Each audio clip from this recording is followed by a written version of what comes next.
નમસ્કાર દર્શક મિત્રો, તમે જોઈ રહ્યા છો સાંઈ ગ્રુપ મીડિયા સંચાલિત નવસારી લાઈવ અને ઝટપટ ન્યૂઝ। ભારતને અખંડ બનાવનાર સરદાર વલ્લભભાઈ પટેલ કે જેમની 150મી જન્મજયંતિ આવી રહી છે, જેના ભાગરૂપે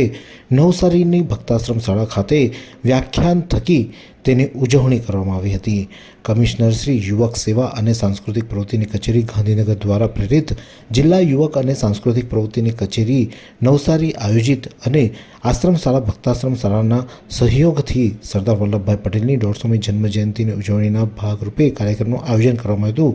જેમાં વિવિધ ખ્યાતનામ વક્તાઓ દ્વારા તેઓ વિદ્યાર્થીઓને વ્યાખ્યાન આપવામાં આવ્યું હતું, અને જેના મુખ્ય વક્તા તરીકે ધર્મેશ કાપડિયા ખાસ ઉપસ્થિત રહ્યા હતા। તેમની સાથે જશુભાઈ નાયક સહિતના વિવિધ મહાનુભાવો પણ ખાસ ઉપસ્થિત રહ્યા હતા। ભારતને અખંડ બનાવવા માટે તેઓએ જે સરદાર વલ્લભભાઈ પટેલે જે મંત્ર અપનાવ્યો હતો અને જેમના દ્વારા જેમના જીવન થકી વિદ્યાર્થીઓના જીવનમાં કંઈક ઉપયોગી થાય તેવા હેતુ સાથે આ વ્યાખ્યાનનું આયોજન કરવામાં આવ્યું હતું। આ સમગ્ર જે આયોજન થયું હતું તેના બાબતે કમિશનર શ્રી યુવક સેવા અને સાંસ્કૃતિક પ્રવૃત્તિઓની કચેરી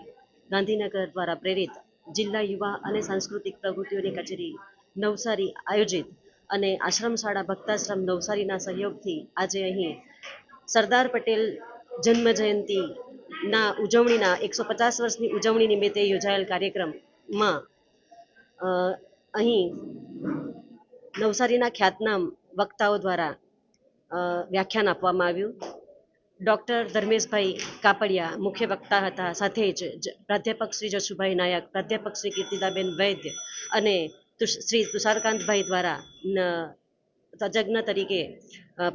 વ્યાખ્યાતા તરીકે ઉત્કૃષ્ટ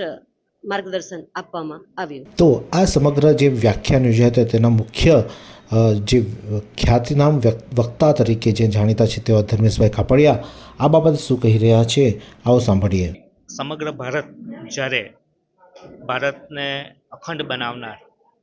લોખંડી મનોબળ ધરાવતા સરદાર વલ્લભભાઈ પટેલની 150મી જન્મજયંતિ જે 31 ઓક્ટોબરે ઉજવવા જઈ રહ્યું છે, ત્યારે આજે ગુજરાત રાજ્ય સરકારના ખેલ અને યુવા મંત્રાલય દ્વારા જે સરદાર પટેલના જીવન ચરિત્ર પરથી આવનારી પેઢી કેટલાક ગુણો આત્મસાત કરે અને દેશ હિતમાં કામ કરે તે માટે એમની સ્મૃતિમાં એક વ્યાખ્યાન યોજાયું હતું। આ વ્યાખ્યાન નવસારીની જાણીતી ભક્તાશ્રમ શાળામાં યોજવામાં આવ્યું હતું અને મુખ્ય વક્તા તરીકે આજે મારે જ્યારે 15થી 29 વર્ષના લગભગ 200થી વધુ બાળકોને સંબોધવાનું હતું, ત્યારે એમના જીવનના યોગદાન પરથી આપણે શું શીખી શકીએ, આવનારી પેઢી શું શીખી શકે કે જેથી 2047 જ્યારે આપણે આઝાદીના 100 વર્ષ શતાબ્દી વર્ષ મનાવીશું ત્યારે ભારત વિશ્વગુરુ અને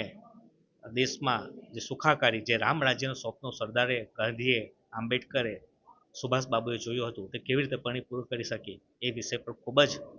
ઊંડાણપૂર્વક ચર્ચાઓ થઈ, વિચારણા થઈ અને એક વ્યાખ્યાન યોજાયું। આ તબક્કે નવસારી કેળવણી મંડળના પ્રમુખ તુષારકાંત દેસાઈ, ગાડા કોલેજના પૂર્વ ઉપાચાર્ય અને રાજ્યશાસ્ત્ર વિષયના વડા પ્રાધ્યાપક જશુભાઈ નાયક,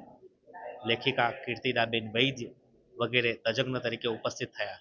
અને ભક્ત પાટીદાર કેળવણી મંડળના પ્રમુખ શ્રી ભાસ્કરભાઈ ભક્ત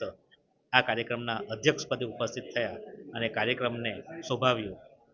અને આજની પેઢીએ સરદાર પટેલ વિશે ખૂબ